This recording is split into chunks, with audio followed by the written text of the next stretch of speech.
Die Pferde das erste Mal. Dieses Pferd, finde ich, ist ein hochmodernes Pferd, sehr langbeinig, gut im Rücken, Typ geprägt. Die Anpaarung mit Cornet aus Clarence Carentino, glaube ich, ist sehr, sehr, sehr gut gelungen. Ich muss feststellen, wir haben in Holstein, wir versuchen gerade mit Cornet uns auch mal einen Hengst zu machen. Vielleicht ist hier Reini schon wieder einen Schritt weiter. Hat mit guter Holsteiner Genetik ein sehr modernes Pferd. Und für Cornet, was ich sehr gut finde, die Grundreiteigenschaften. So, das Pferd, 4 Jahre alt, korrekt, 4? 4, hier in dieser Umgebung, sich so das anzunehmen, alles finde ich sehr, sehr positiv. Und vor allen Dingen arbeitet der Rücken, finde ich unglaublich gut für den Cornet. Hat natürlich auch Glück, glaube ich, mit Bart hat er einen ganz guten Reiter gefunden hier.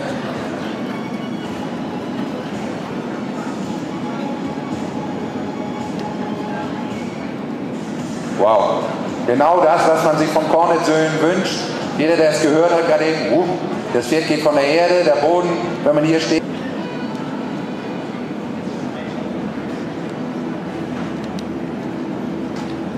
Wow. Jawohl.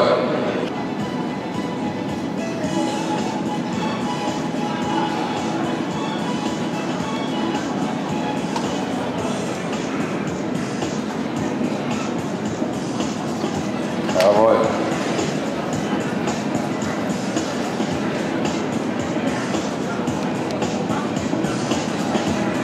Spitze, ich glaube, da kann man wirklich klatschen. Jetzt sieht man